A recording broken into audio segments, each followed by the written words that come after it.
Hello, everybody, and thank you for being here.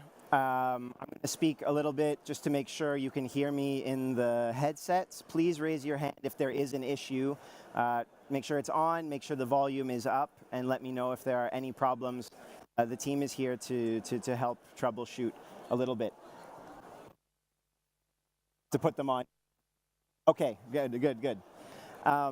Thank you again very much for being here today and for joining us. My name is Amir. I work with ODI's Global Risks and Resilience team.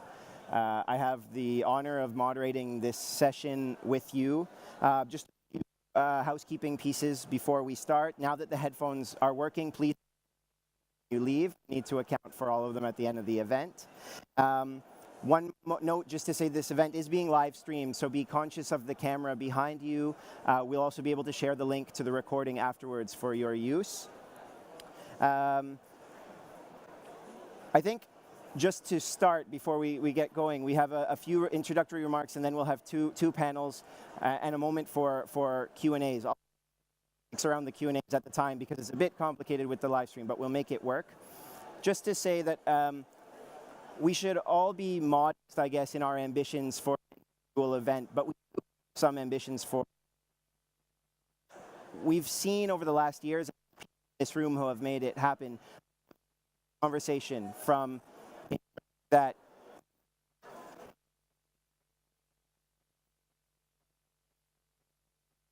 No sound. We're working on it. Test. One more time. There we go. That's a little better. We've moved from building attention and building consensus, and we hope that events like it that focus on this issue today and in the coming days are a bit of a pivot point towards concrete action, towards tangible results that we can see in places affected. That's been the ambition of the coalition under which this event is being held, the Coalition for Climate Action in Fragile and Conflict Settings. It's a group of interested organizations that has been meeting for sectors. It's been co-convened by the ICRC, the World Bank, and ODI. And we're delighted that we're having this opportunity at COP29 to have a discussion under the auspices of the coalition to move from consensus building and political attention towards tangible action. I will take absolutely no more of your time. And it's my honor to introduce His Excellency, the Deputy Prime Minister of the Federal Republic of Somalia, Salah Jama, who will introduce the event, provide a few remarks to us before we start with the panel discussion. Your Excellency, the floor is yours.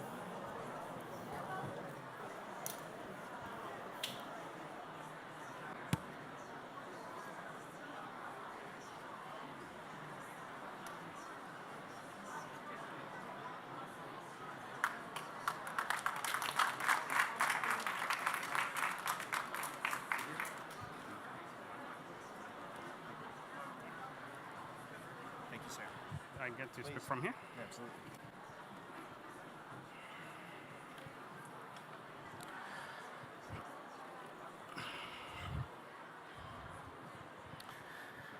Greetings to everybody. I assume I can be heard. It's a bit loud here.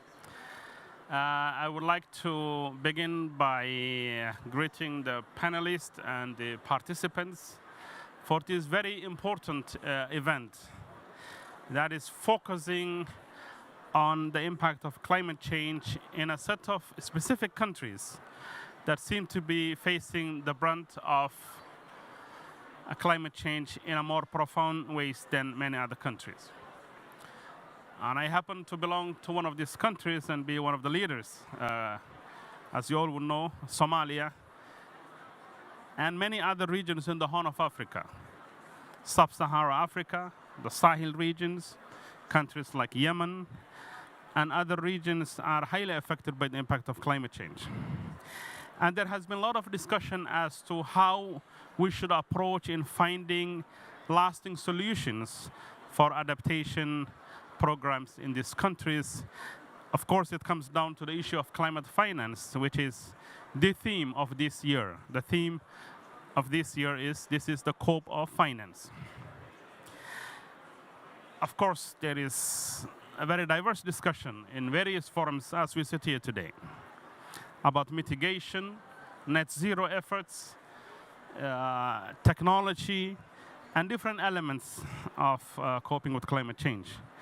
But why should we focus on these countries that have similar patterns, trends, and underlying root causes? These countries and the societies and the citizens and individuals that live in them are faced with a very, very unique circumstances. From conflict to violence, violence to displacement, climate change. It is one variable reinforcing the other, and societies getting in a vicious cycle. The World Bank, USAID, and others, ODI, have looked at certain trends. Increasingly, more than 60 to 70% of the world's extreme poor will mostly be from conflict and fragile-born countries by the year 2030. That is a very astounding number. 60 to 70% of the world's extreme poor are to be found in these countries. I am from Somalia. I was in the same panel with the Vice President of Burundi yesterday. And I came from Burundi about less than a couple of weeks ago, where we had the COMESA meeting. It is one of the most blessed countries in the world, with the Lake Tanganyika, very fertile land, great people. But when we are told that people in those kind of situations will be subject to hunger somewhere down the line, and the people of Somalia with the longest coastline in the continental Africa would be devastated by either floods or dry seasons, then we seriously have a problem. As per the estimates, when I converse with researchers, apparently these countries need about $35 billion annually for adapting to climate change. And now they receive less than $8 billion. You can only calculate the huge gap that is there.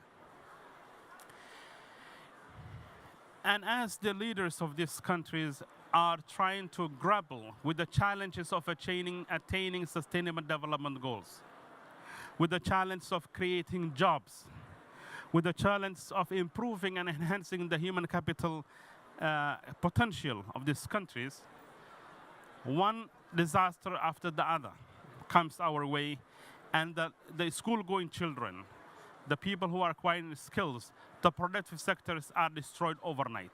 We have among the audience the head of Somalia's disaster management agency. And he happens to be one of the most busiest men in town in dealing with floods trying to resolve droughts and the looming factors of famine. So we don't want to overanalyze the problem. Yes, we have a very particular problem. But the question is, what should we do to resolve these issues? And there are other financial, fiscal limitations that these countries face.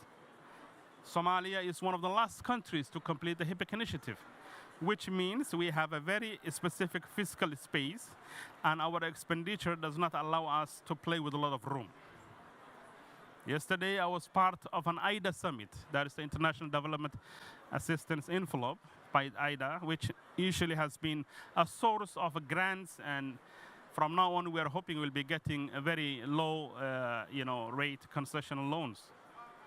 But the question is, what is happening in forums of this nature, where the global community gets together to address countries that are most hard hit by climate change? Countries mostly in sub-Saharan Africa, and also in small island countries. Yesterday, I was sitting next to representatives, the Prime Minister of Tuvalu, a very small island country, whose existence is under threat. The biodiversity, the landscape, the rangelands, the wildlife, the livestock, and the agricultural land of these communities are diminishing. Let's compare Somalia, a not very industrious country, or Burundi, or other parts of the Horn of Africa, to parts of Europe or elsewhere. When climate change hits for people who are going to offices, people who are going to industries and producing cars and whatnot and new technology, climate change doesn't hit them directly. But when climate change hits places like Somalia, it's a matter of life and death. Yes, it is a global phenomenon. Yes, it is affecting humanity at large, but it is affecting some more than others. So we have to acknowledge that. What sort of solutions do we think we can pursue without taking much of your time? I think for the coming many years, we have a choice to make. Should we act or not act? A better option is to act now. The more we postpone, the less we invest in these kind of countries, the more it will cost us globally. So the cost of inaction is more profound than action. I was reading some of the reports that came out that the overall need of climate adaptation or responding to climate overall in the new quantum goal is about $1.some trillion. That is less than 1% of the global GDP. Less than 1% of the global GDP. And it's about the sustainability of our ways of life. I would like to bring to your attention that the Somali government has categorically decided to move away from a particular model that has been used to run the Somali affairs, either in the absence of a state or during the times of extreme state fragility. That model was one of humanitarian response at the last minute. Yes, it has saved lives on the day, but it has not resolved the root cause issue. Currently, there is more amounts of money spent in humanitarian response in Somalia than in resilience programming and development programming. So for donors, researchers, partners, implementation partners, we have a proposal for you. And that proposal is, we would rather work on sustainable, resilient programming. Move away from projects. Yes, we welcome the efforts of the Green Climate Fund and others in initiating projects, albeit very small in the grand scheme of things.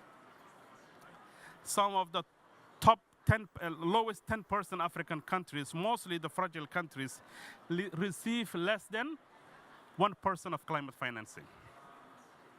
While 10 African countries that are industrious, that are progressive, that are a bit more advanced than others, receive more than 50% of Africa's climate finance. You see the disparity? And we also talk about the issue of just transition. I'll give you another scenario. According to some analysis and forecasting, Somalia is endowed with some of the largest fossil fuel deposits in its seas and in the land, while hundreds and millions of Somalis are on the brink of death because of droughts.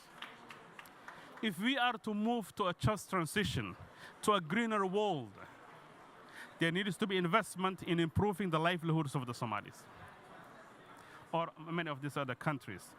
What are the solutions? I think some of the key players, as has been experienced by us, is multilateral development banks, like the World Bank, regional banks, African Development Bank, and others, should invest more in these fragile and conflict-prone countries. For us, climate finance is akin to, equal to, synonymous with development finance. When we think of climate finance, we think about development finance. So because some would argue that there are no infrastructure or capacities for absorption. The World Bank carries out a $5 billion portfolio in Somalia. We can always find other instruments and mechanisms to invest in people's lives. Right now, I will conclude with the following observations. Somalia is putting in place, right now, a national transformation plan that would address the root causes of our predicament, starting with water management and access to water. It is a source of life. That needs massive investment in the billions of dollars, which is not available within our limited fiscal space for now. And none of the projects that are in place they slightly invest, heavily focus on infrastructure towards water. There are some small projects that have been initiated now, so water management. The other one is another heavy investment in green friendly, environmentally friendly infrastructural projects for agricultural and livestock grading purposes, because that is the kind of society we are. And to conclude, I will not give you all the details. It is going to be a joint effort between the government, with the state playing a viable role.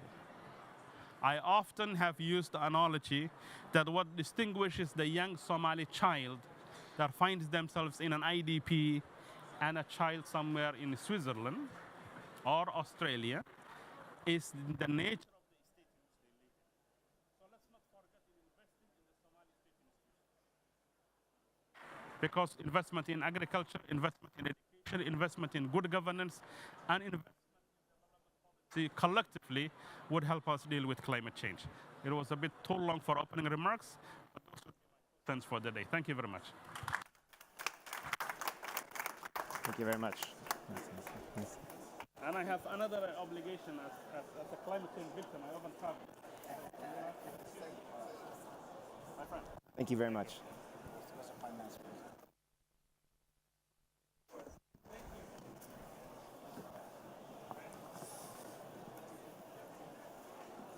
I want to thank His Excellency for joining us for those remarks. We'll move now to the panel part of the discussion, where we're going to try and do this in two parts. In the first part, we'll illustrate a little bit more some of the gaps and some of the challenges that the Prime Minister just spoke about. To do that by G, who is the Climate Change Director in the Republic, by Rina Galani, the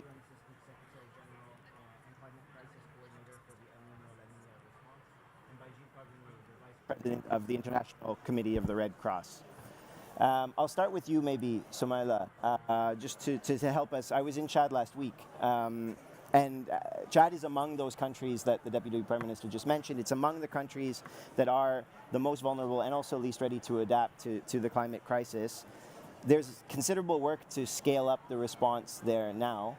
Could you speak a bit about the specific challenges you see there, but also what gap climate finance and climate action in particular would fill in a place where there are several development and humanitarian responses already? Yes. Bonjour à tout le monde. Pardon my English, I'm a French speaker. Thank you for the question, Amir. It was a pleasure to host you a week ago. And it's much easier to speak after the Vice Prime Minister of Somalia, who on his powerful keynotes mentions the key challenges and barriers that fragile countries like ours, like Somalia, like Chad, are facing. I think let me walk you through three challenges that we face as climate effects. The first one is about climate impact itself. Just for 2024 alone, our country faced like devastating floods. The devastating floods affected 110 out of the 125 departments of the country. That means that more than 90% of the country has been affected by those floodings. When you put it on a scale, it's more than 10% of the whole population has been affected directly. So losing more than 500,000 hectares of agricultural productions as a direct effect of climate impacts. The second challenge is more about the finance gap. I think the Vice Prime Minister of Somalia mentioned it. We do have the needs. What we receive is really less than 1% of what we're requesting. For examples, Chad elaborated its first national adaptation plan in 2021, estimated to $5 billion. Just for the last 2 years, like let's say from 2022 to 2024, with the devastating flood, the government spent more than those $5 billion itself. So there is a finance gap that needs to be covered. The third challenge is more about vulnerabilities. You know, our country is hosting more than 1 million refugees. I'm really thankful for the work, amazing work done by the ICRC in the eastern part of Chad, with getting the refugees from Sudan, from Libya, and other people also from the Lake Chad basins. You know, you have heard like 2 weeks ago, we got Boko Haram's extremism groups who killed more than 100 people on this region. So we do have those three challenges that makes the country like mostly vulnerable and less ready also to face climate challenge. And I think as the priority areas for this finance, we can work on 3 areas. The first one would be probably on the early warning systems. We do have those floodings. If we got the information on times, I'm pretty sure that we wouldn't be losing more than 500 persons for just for the 2024 floodings. So on the early warning systems, I think through this finance, we can enhance our monitoring, our weather monitoring systems. We can also reinforce our infrastructures in terms of providing accurate climate informations. The second part is about the priority to be on the agricultures and food securities. I mentioned that for 2024, we lost 500,000 of hectares of agricultural lands. That means that my country will be food insecure for the next years. So I feel like probably with those financings, we can invest on climate smart agricultures, taking into advantage the amount of water that we've been having. But before coming to those finance mobilizations, let me talk about the barriers that we're facing on this climate finance. The first barrier could be a structural one. So you know that if most of the time when we elaborate the NAP, they tell us that there is the Green Climate Fund, the Adaptation Fund, that we can mobilize resources out of it.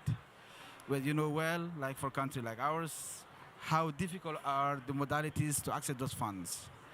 How difficult are the criteria even to get institutions getting accredited to these institutions? The second one is about the need, the finance need on the country itself. I took the example of the NAP. Chad is advocating also for the new climate NCQGs on the climate goal on finance. We're advocating for the African position, getting at least $1,300 billion to cover all those needs. I feel like we need to go beyond this discussion of coverings, the adaptations, like through the NAPs. Even though those NAPs have not been implemented through what should be allocated for through the Green Climate Funds, we're really advocating for a reform of the architecture itself. We want to advocate for taking into considerations the context of our countries. Our countries are fragile. All those funds, there is no special windows for fragile countries like ours to cover what we're facing as climate challenges. We do have climate and security vulnerabilities on the countries, which is kind of specific to the 10% poorest country in the world. I'm glad that the Prime Minister put it together, mentioning that Somalia's, Burundi's, Chad, or Niger's are facing the same challenges. And I really feel like those reforms, by putting them together, instead of even increasing the amount of those resources, looking forward to taking into account our specific vulnerabilities. So those are probably some answers that I could bring about our vulnerabilities and how those finance resource mobilization could help us scale the implementation of the climate change agenda globally. Thank you. Thank you, Sumaila. And I think this one will go to you now, Rina, because the gap and the need for finance is clear. I think what sometimes is less clear is that there are things clearly that can be done in these countries with that finance to address these risks. And you've traveled a lot in fulfillment of your mandate the last few years. And I was wondering if you could speak a bit to us about some of the commonalities we see across those countries, about what can be done, what the gaps are, and what the risks are as well. Thank you, Amir, and thank you, Director. And of course, the Deputy Prime Minister was so eloquent and said everything very well. Let me first say to the coalition, to the World Bank, ODI, ICRC, and the other coalition members, thank you for organizing this event. But thank you more importantly for that coalition that has relentlessly tried to push the dial and succeeded last year in the declaration.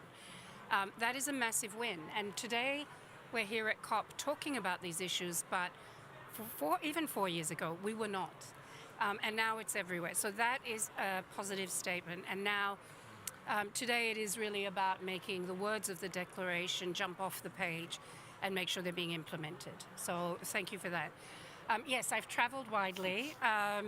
It's one of the privileges of the job, and I've had the privilege of meeting with hundreds, if not a lot more than that, communities and governments, many, many governments at all levels. And there are some common issues coming out. And they're not unknown to us, but they do need to be said over and over so that in the next 5 years, I hope we move the dial further towards the solutions. So the first thing, and it is a shame that we still have to say this, but the climate crisis is not something coming in the near distant future. It's here now, and the countries that we've just heard from are on the front lines. In the last year, we've broken almost every single indicator. I mean, we've broken the indicator on the temperature of surface land. We've broken ocean temperature indicators. We've look at basic things like glaciers retreating and ice compositions and ice on land, etc. It goes on and on and on. So we've broken all of them. It is here. And what we're seeing is an increase in disasters on land as a result. So 35% more in the last couple of decades of disasters in fragile countries. And we are seeing in the last 5 years, 1.6 billion people were affected by disasters. The vast majority of them also, at least 70%, in what we would call fragile states. That's the first thing, and we need to keep repeating it because the solutions can't be for tomorrow, as the Deputy Prime Minister said. They have to be for yesterday, and they have to be accelerated. The second point I would make, just very quickly, is that the least responsible are the most affected. And we need to keep saying that as well. 70% of deaths that we saw in the last 5 years are in these fragile countries. Thirdly, the complexity and the interrelatedness of it.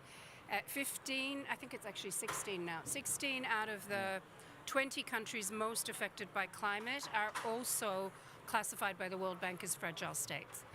So that just clearly indicates where the money should be going. 13 of those are in humanitarian crisis today. So that's also very prominent. And then fourthly, I would say, and then I'll go on to some of the ways forward. Fourthly, very quickly, just to say that whilst natural disasters are the face, they're only the tip of the iceberg. And we've heard from countries already about the other impacts. 5 to 15% of African country GDPs are lost due to climate change. And then we can look at issues around health and livelihoods, etc. We know what they are, but we only see, or the media only sees, the tip of the iceberg. I'd like to move to having a look at what I have learnt from communities and governments.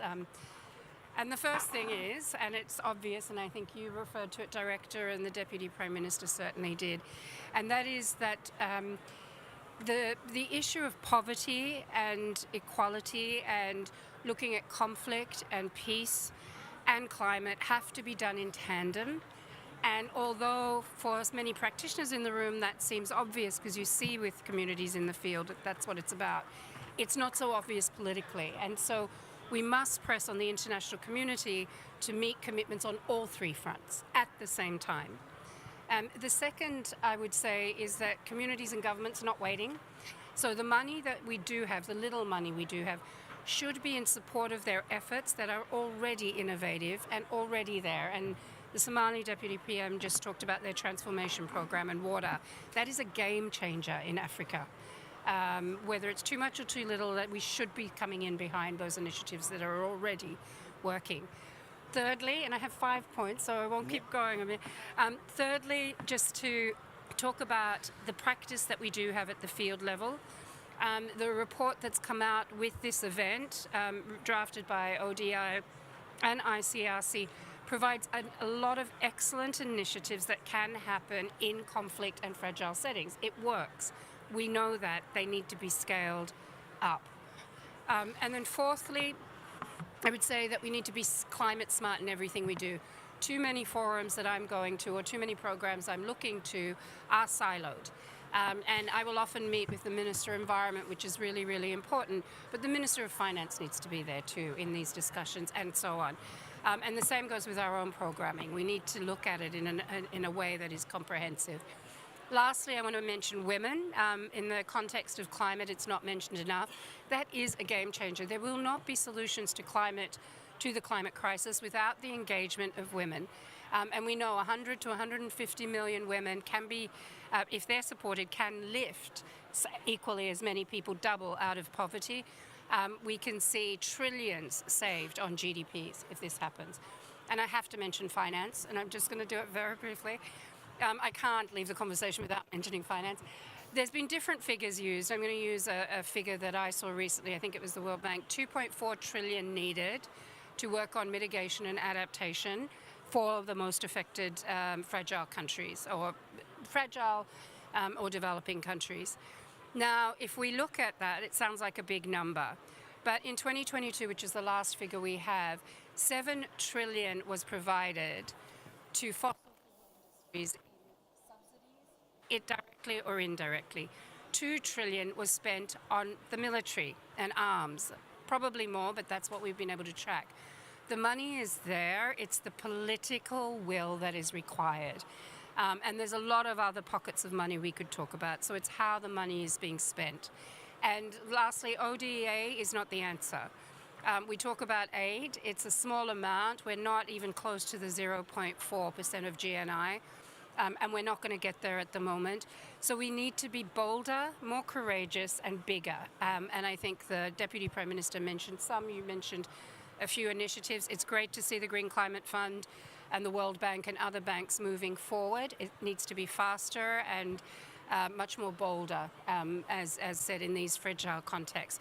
So lastly, I just want to quote the SG yesterday. He came up with a lot of great quotes. But the Secretary General of the United Nations sort of talked about climate and saying that it's the story of an avoidable injustice, and it is avoidable for fragile states. Thank you. Thank you very much, Rina. I might pick up on, I think, the third of your 5 points on avenues that we might pursue and things that are possible, and I'll turn to you, Gilles, to speak to communities affected by conflict, which is where the ICRC works. And for many years, you've been pushing for a stronger collective response to the climate risks in these settings. And I was wondering if you could speak a little bit about your observations on what kind of avenues are effective to addressing these risks in these situations. Yeah, just as you said, our 20,000 or so colleagues who are working in the field in conflict zones, what they report daily is that they are seeking to help protect and assist communities affected by armed conflict. But they say they are not only at the front line of armed conflict, they are also at the front line of the worst impact of climate change. And they are often the least equipped to face it. And what we have really looked at is to say, well, this is a very bad news because it adds to the complexity and to actually the vulnerability of those people who are already affected by conflict itself. The good news, to some extent, if there are some good news, is that, as you mentioned, Rina, we have progressed since COP26, where the notion of fragility timidly was introduced, to, of course, the resolution last year at COP28, where we said we have to act collectively in conflict-affected areas, because this is where we see the largest gap between the needs and where the funds and where the climate action is going. So this is the first. And the second is what can we do? And we know that when we engaged years ago development actors, calling them to step in and come in protracted crisis early on, because we see that what we can do as humanitarians is to provide a few patches, to a few quick fixes, but it's not good enough at all. To cope with the challenges, we really need major development interventions in order to strengthen resilience and to respond to the needs. And of course, the question was, is it feasible? Is it possible at all? It's so fragile. It's so complex in terms of security and so forth. And the second good news is that it is possible. And you referred to the study that we could conduct together with the ODI and the other colleagues and partners in the coalition. And I think it shows a whole range of examples where we can intervene at different scales and in a very context-specific, but also climate-smart and conflict-sensitive manner. And this is the way forward, but we need to do much more. And the Deputy Prime Minister was insisting that we cannot wait. People cannot wait, and that the human cost as the financial cost will only keep increasing if we don't act now. So I think now is the time to really translate the commitment in the declaration into concrete action. And before concluding on what we have learned, let me just mention because this is what we do is bottom up based on the experience we have with action in the field. Water was mentioned as a major sector for intervention in Somalia and elsewhere. And indeed, we could intervene to try to maintain afloat, if I may say, wastewater treatment plants and water provision in major cities like Benghazi, like Maiduguri, or Pemba, with the municipalities, with the local authorities, with others, but we see that often this critical infrastructure is on the brink of collapse and comes a flooding, and you are overwhelmed, and then you have the risk of pandemics and immediate major humanitarian crisis. So there we need not only to maintain, but to have rapidly the capacity to invest in restoring and upgrading critical infrastructure to make them more resilient to extreme weather events. Another example is that there are a lot of traditional measures that farmers are taking or have been taking that can be revived. In Niger, for instance, we have worked with them to create large ditches around field crops and also grazing land, so that when you have bushfires, it doesn't go straight to destroy these very important crops and grazing land for pastoralists. Maybe another option that another example that really struck me is the capacity to store water with mini dams along, for instance, some river in northern Mali. And with that, we have the capacity to avert major flooding, to restore step by step the aquifer level back from 200 meters deep to 60 meters deep, which allows people to again have access to wells. And then during the dry season, for a while, you have the means to promote irrigation. So these few examples show that there are a lot of ways and means to act. And what I would like to conclude with is to say that what we have learned is that we have agile to have adaptable solutions at different scales that we can bring to scale. And when we say bring to scale, is not meaning we have only to do large multi-billion projects, but that we can replicate a lot of intervention that are micro, meso, or macro at scale. The second conclusion that I want to bring, it is also key again, and here I speak, of course, as a Vice President of the International Committee of the Red Cross, to insist and to engage states and non-state armed groups on the need to uphold international humanitarian law. Under the Geneva Conventions, all the critical infrastructure that is vital for the civilians is protected. And often what we see is that the vulnerability that populations have to extreme weather comes from the fact that parties to armed conflict have destroyed this critical infrastructure which was pre-existing. So this is now a priority. It must be made a political priority. And finally, I think this is very much what we do as ICRC. It's also important to consider the 210 million people who are living de facto in countries that are not under the control of the state. And these people are extremely vulnerable and suffer from climate impacts and cannot be left alone. And that's where we were discussing with Rina before, an intervention that was done across Somalia, which was anticipatory action in to El Nino.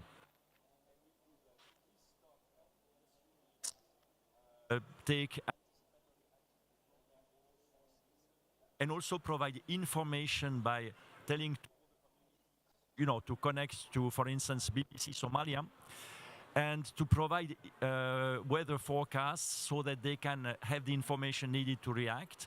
And this was done both in area under Al-Shabaab or in area under the government. And I think that this is key for those communities, and we can find ways to be imaginative. So in a nutshell, I think time of the essence, we have no time to lose. There is a sense of urgency to translate the commitments into reality, and that we really need to bring the climate actors, the development actors, the humanitarian actors together with local national authorities, with local communities, because solutions are there and they are urgently needed. Thank you. Thank you very much, Gilles. I'll ask for the mic. Thank you, and particularly thank you for that last point. We'll try something now. I'd like to open it to the floor. My colleague Yue has the mic and is able to pass it if anyone has a question for the panelists. What I would suggest is we gather two or from the floor and then bring it back to you for some responses before we move to the second part. And for this one, you'll need your headphones, and I'll put mine on too. Thank you, please. Yeah, good afternoon. Can you hear me okay? Yeah. My name is Jeremy Vetravold. I work with Impact Initiatives. I just wanted your reflection on the various roles of each players in that fragile and climate nexus, right? Because I think from ICRC's perspectives, ICRC doesn't necessarily have the experience in terms of disaster risk reduction, climate change adaptation, nature-based solutions to climate change that maybe a World Bank actor has. On the other side, the World Bank doesn't necessarily have the fragility, conflict-sensitive programming approaches that ICRC has. How do you see that collaboration work quite concretely in the field? And maybe perspectives from our from the chat interventions of how have you seen those various actors complement each other in their operations, in their programs to crack that nut of conflict and climate? Thank you. Thank you very much. Maybe one more, if there is another question from the floor. If not, we can turn to the panel immediately. Maybe Gilles, then Rina, and then Soumaila, you want to close? It's a question about complementary capacities, I think, and expertise. Yeah, very good question. Actually, I must say that we have made great progress in our own engagement with multilateral development bank, international financial institution, and bilateral agencies like, for instance, the Agence Française de Développement and others to work together. So we have learned a great deal. So African Development Bank, maybe you'll hear more about that just later. It's key that we can first focus on exchange of expertise and information because, as you say, we all have expertise in different domains and they are very much complementary in fragile and conflict-affected contexts. So the first engagement has really been on policies, but also on practical exchange of information. The second has been on operational cooperation when it is possible to achieve a goal which is common, but each of us bringing our value added. And we have found out, and we are still uncovering the potential to, multiply this type of solutions where we bring different type of expertise together. Just one example in the east of Goma, or the west of Goma, we were water trucking for quite a while, and then we thought it would be time to, expand the pipeline network, the water pipeline network. But we liaised with the World Bank, with other development actors to say, instead of doing something small for a couple of thousands people, we know that there are over 500,000 people flocking there without access. Let's immediately have a master plan because we know the water utility. We've been working with them for ages. We know the situation, but we don't have the capacity to do such, extension at scale. So we have really found the solutions there to team up together. And finally, I think that what we see here at COP29 is a focus precisely on that, on these situations where we all realize we have to put our acts together and work more together in order to bring it to scale with a sense of urgency. So I'm confident that this will give a big boost. I must say that, of course, this is also part of two things. First, funding, which is under stress, and second is risk appetite. And it's true that sometimes we can have a lot of the best practices with regard to compliance and standards, but we have to face the reality on the grounds, which is more messy than in more stable institutional context. And that's where I think we can also progress a lot by being responsible, accountable, but also effective. I think you summarized that brilliantly, actually. So just, I do think We're getting better at it at the field level. I'm certainly seeing that in a lot of countries. And I would say governments are demanding that we work together well across the spectrum. That's the first point. The second is that there's a recognition that whilst humanitarians have a role, they should not be playing the main role. And so the risk appetite of other actors to come in is really key. And thirdly, I would say to complement, I agree completely with everything you said, Jill. So thirdly, I would say that we are siloed within our own institutions sometimes, and we need to make sure that climate doesn't become another side issue, like sometimes gender is, and that we're all sort of being very clear that we all have a responsibility in those discussions. But we're getting there. There's a lot to be done. I think Somalia is a great example, actually. The work being done with the World Bank, FAO's here, some of the NGOs, with government leadership on looking at certain climate issues. It is working there. Thank you. All right, thank you. Mine would be probably the point of view from the government side. We do have this role of having these political orientations. So I'll take the example of Chad, where we did set up a high-level committee for responding to disaster and risk reductions, which is coordinating globally all the actions on the field. I know that this is kind of complicated to getting all those multiple actors on the field, get them together. And even we do have those strategies and political will to bring this one together. We do work with those stakeholders to bring them together and to align what they have been doing on the field that could reflect on our needs and priorities. So it's a difficult job to be done on a level. I know that will be the main challenges on how we can get all the response getting together, but we're getting into that. I mean, it's our first experience. We never experienced such kind of disasters on the last 2 or 3 years, so it's a new experience for us, and with the support of all the partners, we're working towards it.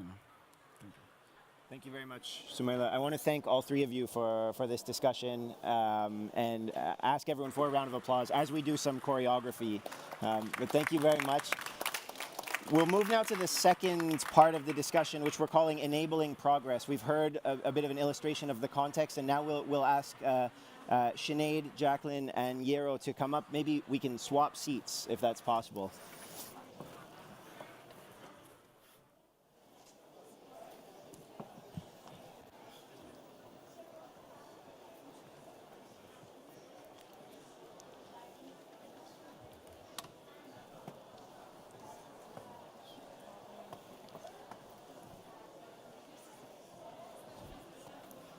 Thank you all for being here, and I hope you enjoyed the first part of the discussion.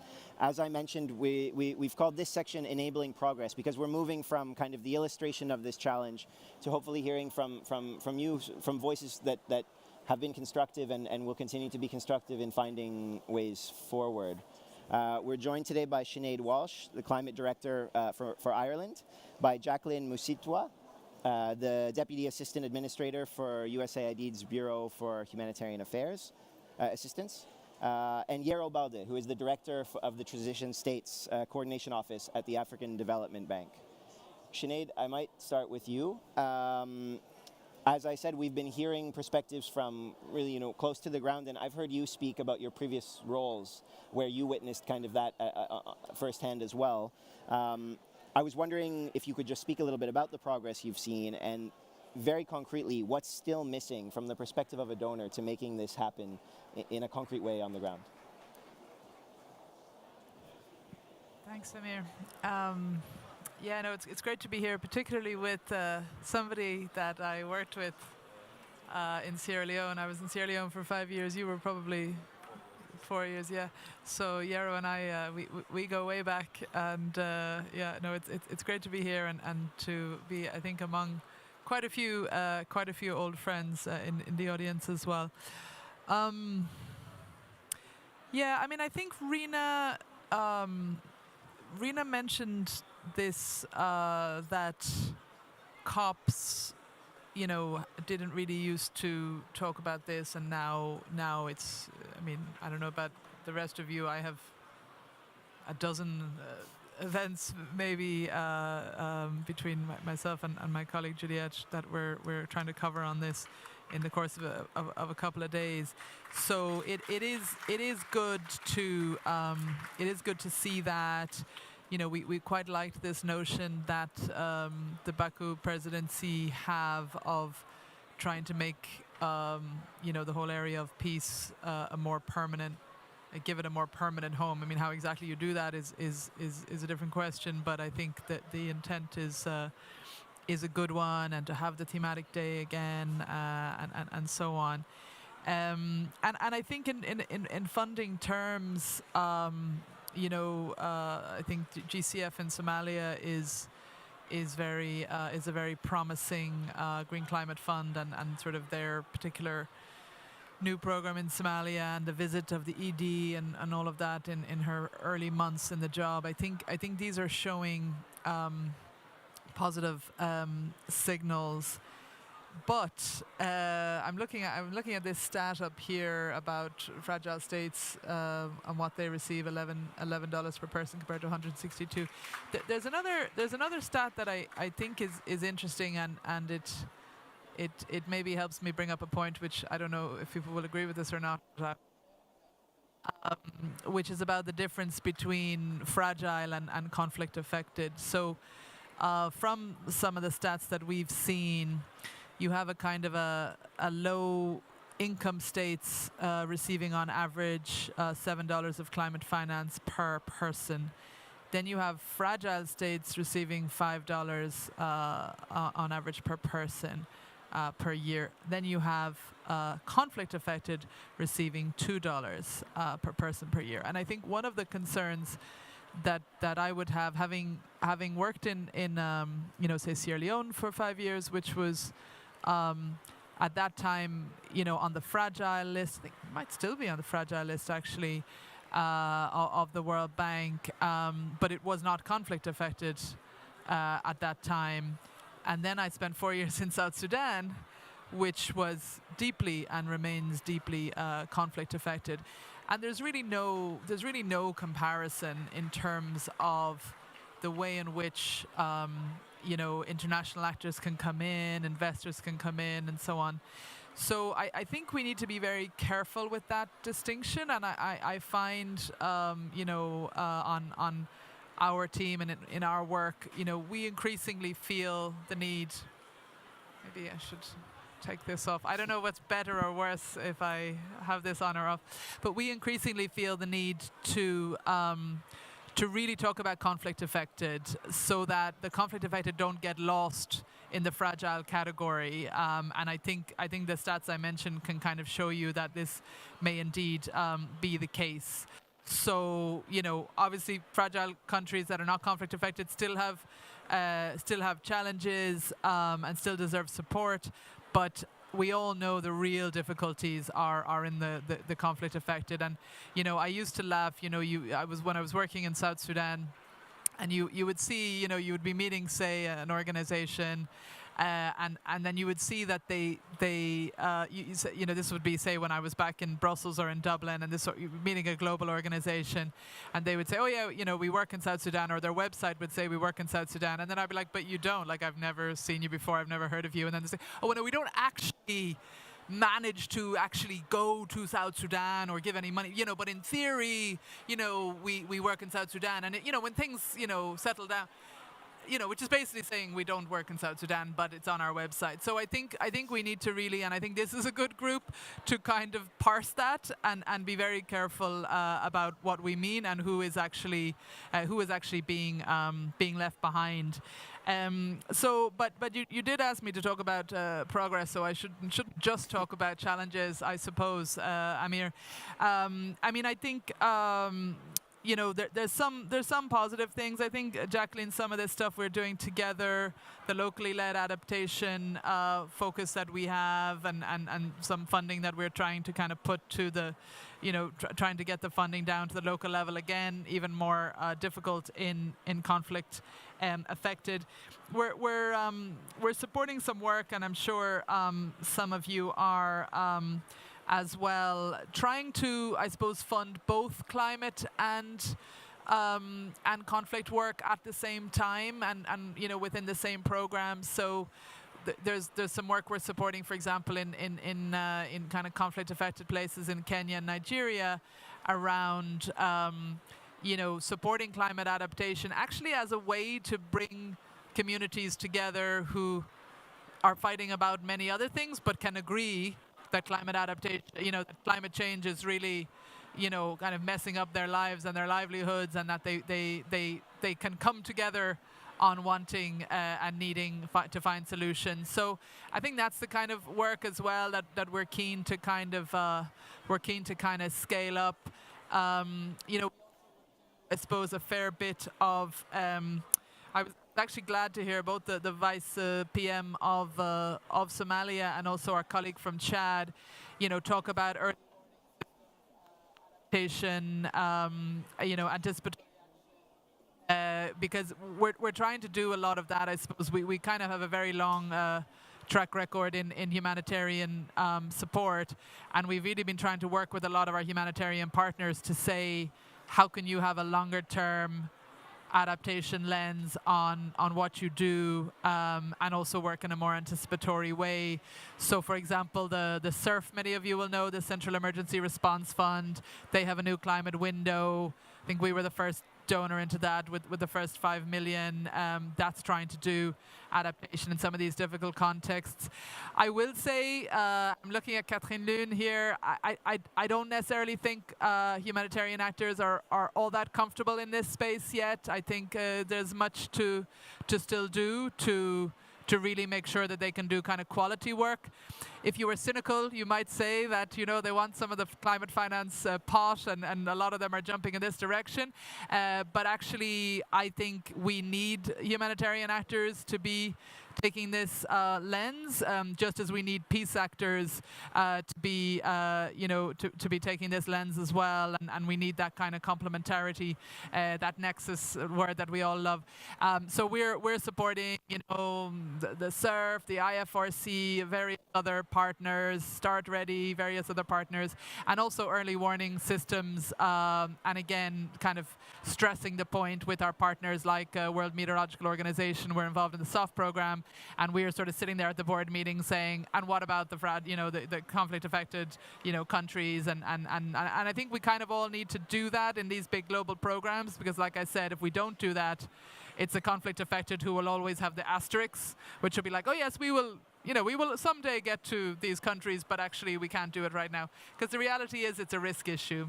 It's a risk issue in terms of money. It's a risk issue in terms of sending staff. But we either prioritize these countries or we don't. So we need to kind of get through the blah blah and the language and what we claim we're doing, and actually say, okay, who's really at, you know, on the ground level actually doing this work.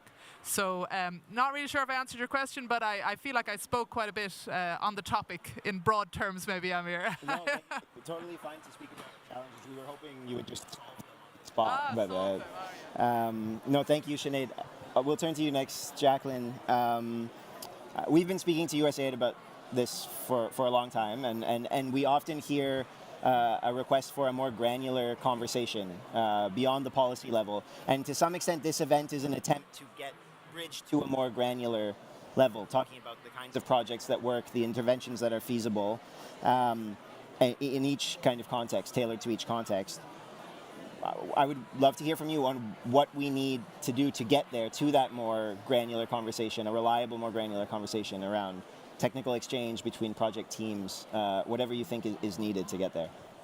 Thank you so much, and thank you for everyone that has been part of these ongoing conversations. Unfortunately, I don't come with the answer, but part of my answer is that we do need to continue to have these conversations to drill down on the detail. figure out what works and take out what doesn't. From a USAID perspective, I mean, a majority of USAID's humanitarian responses and like 80% of USAID missions are in fragile and conflict-affected settings. And so for us, we don't really see the distinction because it is part of our ongoing work as an agency. I think we've come a long way of trying to break down our own internal silos, and there's still a lot of work to be done. But I think what gives me hope is that we are starting to see progress in how we as an agency work, and also how we relate that to some of the partners that we're working with. If I could kind of put it into context, I look at our work kind of from a systems perspective. How are we working with the different UN agencies and other donor partners to really focus in on what local solutions look like? So Sinead mentioned some of those. And for us, it's really saying we have a role as the US government to continue to support the broader conversation around localization. At USAID, we do have an agency localization agenda, and in addition to the agency localization agenda, we also have a Bureau of Humanitarian Assistance, locally led humanitarian principles that really lead us to kind of take that next step of how to better work with local partners. I think another thing that has been helpful in guiding us as USAID is just our thoughts around conflict sensitivity. So we do have an integrating conflict sensitivity into USAID programming cycle plan, which really helps us think through what conflict sensitivity looks like within our own programming and helps us, once again, work with local partners. An example that I'll also give around conflict sensitivity is a partnership that we have with the Green Climate Fund. We signed an MOU with them earlier this year, and one of the many pillars was to really help and support them to think through what investing in these contexts looks like, and also how to better manage risk within these settings. Another partner that we work closely with on conflict sensitivity principles is the United States Development Finance Institution, the DFC, and really thinking through our own investments as USG and how we can be more conflict sensitive and not shy away from the risk operating in these environments. I think going to the point of kind of, can I say, layering around the humanitarian development peace nexus, that's one that we are pushing quite hard on as an agency and really trying to figure out what that sequencing and layering and integrating looks like in our work. We have 3 pilot countries at the moment, Madagascar, the DRC, and Somalia, and really trying to think through what our work as humanitarian looks like as an initial instance and really working closely with our development colleagues in the rest of the agency to layer through. As I said, right now there are 3 pilots, but we do have multiple lessons learned from countries that we have worked in, really trying to figure out what the continuum looks like so we aren't kind of stuck in this ongoing cycle of using humanitarian assistance as a solution when we should be graduating to development assistance. Maybe, I think, just to also kind of highlight one that I think is quite important, because Rena was talking about partnerships. I think a lot of times the gender aspect and protection is left out of the conversation, and that's one that we think is particularly important, especially for the portfolio that I cover, which is the continent of Africa. And also the climate one. And so for us, continuing to highlight some of these challenges across Africa is important, but also trying to find collective solutions with our partners is also one that we are deeply focused on. An aspect that we also don't hear as much about is around youth. And so one that I am really excited to announce today is a partnership between USAID's Bureau of Humanitarian Assistance, providing an additional $2 million in grant funding to the University of Arizona to strengthen local capacities and support climate research at select universities in Africa, Latin America, the Caribbean, and the Pacific. And this brings our total investment to $7 million, but that's really important, once again, not only touching on the local, but making sure that future generations that will have to deal with the brunt of what's going on now for much longer are also part of that community visioning and really planning for the future and how best to adapt as well as respond. Maybe the last thing that I'll say, kind of once again going to the conversations that we've had before, is around early warning systems. We are a contributor to the UN Early Warning System for All initiative and others, but we definitely think there's more we can do. So we are also partnering bilaterally with companies like Google to try and find more specific localized solutions in some of the more difficult geographies where we are and where it's also harder to access data. And we are finding increasingly that partnering not only collectively with other donors, but also bilaterally with companies that are able to help us with the data, but also that we can actually come up with solutions with, is helping us get the information we need as we provide greater support to disaster risk management authorities in the countries that we're working with to finally get more information to the local level so that people are able to get the information in time to be able to respond to disaster and risks that might be coming in their way. I'll go ahead and stop there and look forward to the rest of the conversation. I'd actually love to hear more about the university initiative. Yero, we'll turn to you for the last intervention before we close. The bank has many strategies and many mechanisms that are geared towards addressing this challenge and towards strengthening capacities in countries affected by fragility, transition. I mean, the bank has signed the declaration that's been part of these conversations, part of the coalition since the beginning. I guess what I'd ask you is, do we have the mechanisms we need and the facilities we need to address this, and how do we use them better if we do? No, thank you very much, Amir.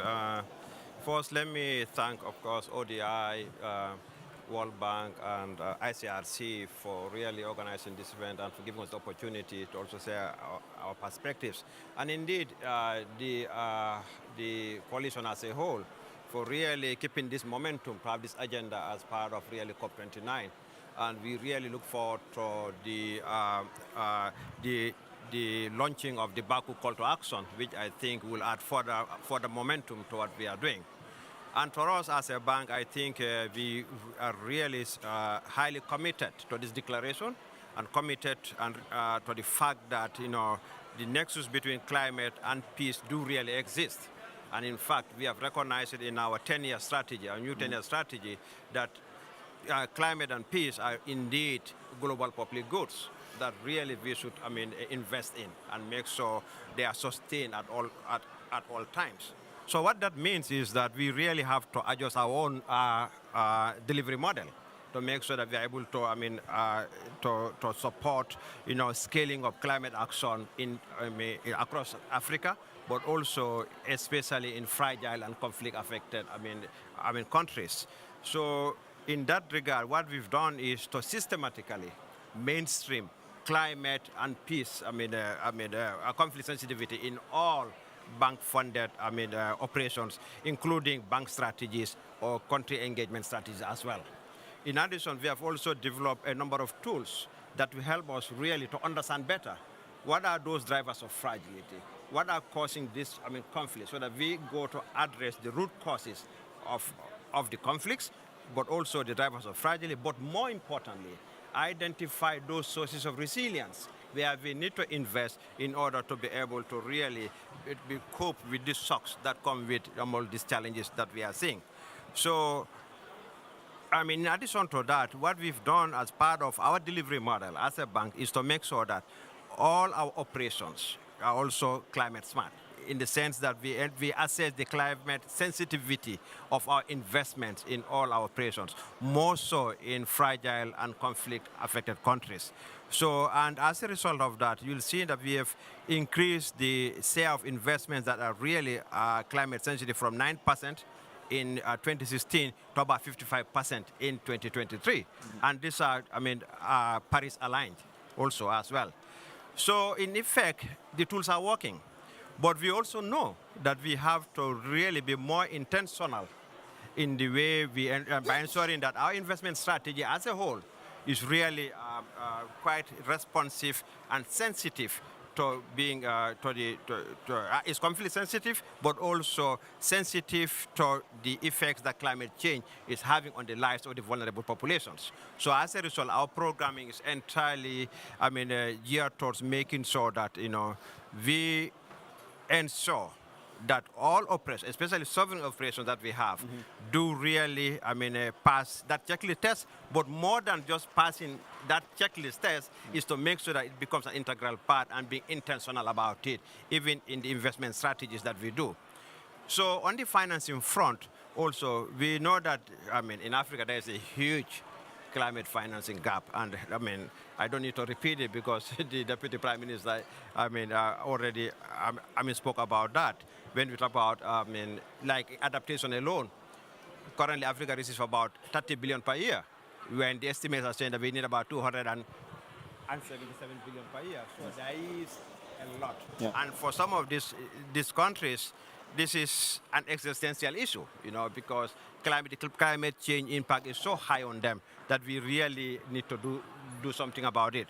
So the bank, in addition to making sure that all our core programs are sensitive to these issues, we do have dedicated financing instruments that we have established to help us scale up our financing towards our climate, but also ensuring that nexus, climate peace nexus, is really upheld in our interventions. So let me give just two examples. One is the Transition Support Facility. This has been established since 2004, and it's really more of a supplemental financing. It has mobilized about 6 billion since then, and it's all geared towards making sure that we are addressing, as I said earlier, the root causes of fragility, but also making sure that our interventions are really going towards building resilience in those vulnerable communities. And that, by extension, also includes those communities that are affected by climate change as well. But we also, and another dimension that is very much, an integral part of this facility is the prevention dimension. Over the past few years, especially last year, we tried to introduce what we call a prevention envelope, whereby we will provide more financing that will be geared towards addressing gender issues in these communities, but also try to address, climate change matters that are critical in fragile settings, as well as opening up the space for private sector. I've not heard a lot being said about the private sector, but they really, the financing required is so huge that ODA alone cannot do it. We have to be realistic and make sure that we open that space for the private sector, which involves obviously de-risking instruments and provide de-risking instruments so that they can play a bigger role. We introduced what we call a climate action window.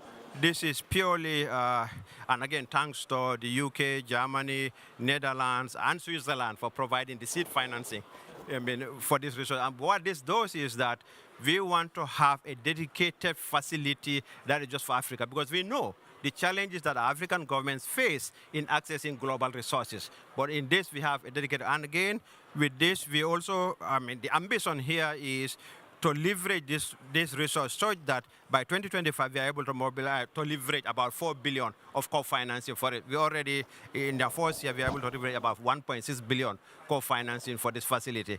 I know that time is going, but the underlying principle for all these things, being the Transition Support Facility, be our co-program, be the Climate Action Window, is to make sure that we have investments that are geared towards addressing and building the resilience of the vulnerable communities in all this. And so, very quickly, what do we see as a way forward for this? The first, most fundamental one is we have to close the financing gap.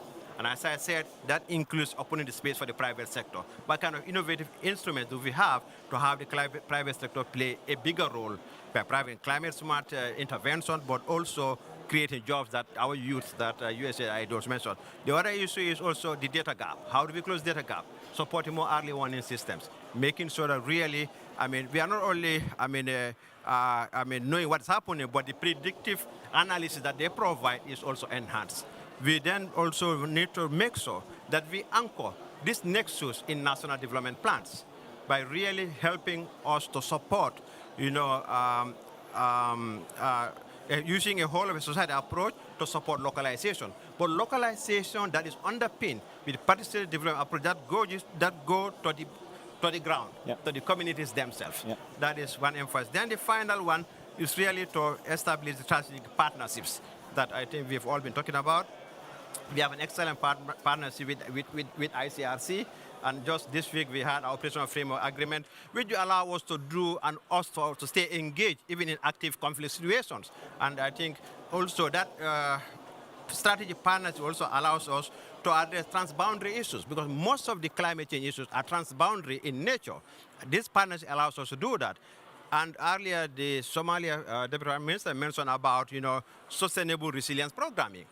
Again, by having the strategic partners, we are able to work collectively in having sustainable resilience programming in these areas. So we already have another one that was signed recently with USAID in the Sahel, about 600 million co-financing facility to help us have multi-sector operations that are addressing not only the conflict situation, but also the multiplying effects that climate change is affecting the Sahel with. So these are just some of the examples that I think we are trying to do within the bank. Thank you. And apologies that we're running.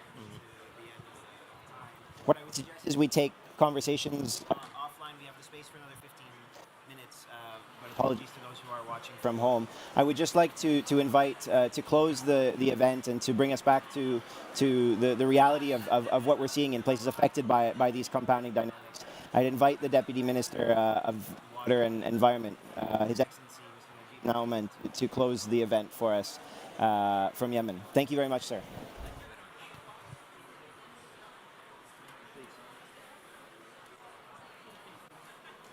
Thank you very much.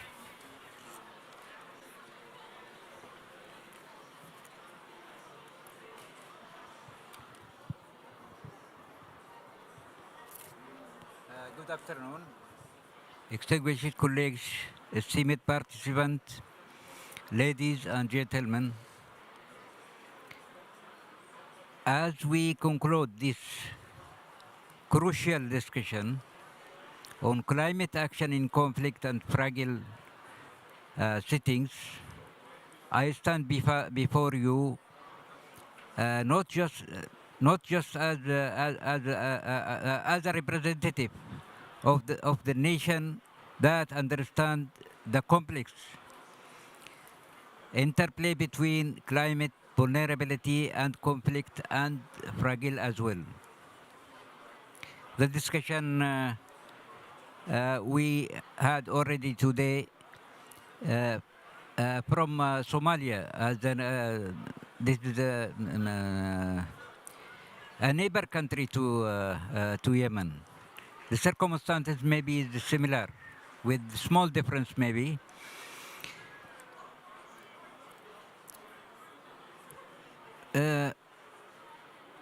To the operation inside, from also we hear from the ICRC and from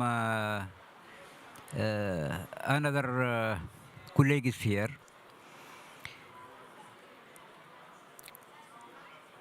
All under scope, one fundamental truth: climate change does not wait for peace. We have to hurry for that. Not. And in some countries, we are looking to achieve the peace, despite we have to do another thing against the climate change. We have here the compiling evidence of how climate action can and must proceed even in the most challenging circumstances. The examples shared today demonstrate that with innovative approaches, strong partnership and dedicated resources, we can make meaningful progress in building climate resilience in the fragile and conflict-affected setting. Here I can indicate for three key messages I derived from this meeting.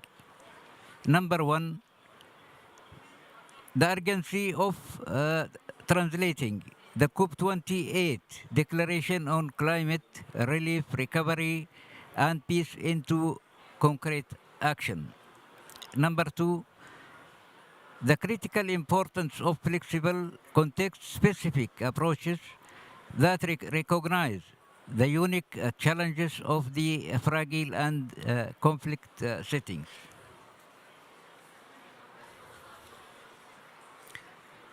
The need for sustained and increased financial support of scale-up successful interventions.